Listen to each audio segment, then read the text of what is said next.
You know, people always ask me, Mr. Addison, why do you grow so much celery? Do you need that much celery? Well, Torpedopot grows your celery for you. You put your celery in the planter, you turn it on.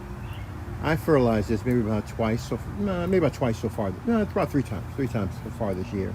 Every 10 days, 7 days, however I get around to it. Because celery doesn't need a lot of organic supplements, not at all. So I don't give it much of any supplements. But anyhow, the point I want to go into is this is right. This thing is growing. People say, why do you need so much celery? It's because, well, main thing is that when I travel, I come in and cut these stalks down. And I use them as food where I'm going at. I'll have a supply of celery to hold me where I'm going at. And that's what Torpedopot does. It grows your food with no human intervention. So, and it's good you start cutting them down. You don't want to toughen up, okay? And Torpedopot, it always keeps them fresh. It's just like the tips will always be fresh. So cut as much as you like down, and I want you to be able to do that. And it's been always great.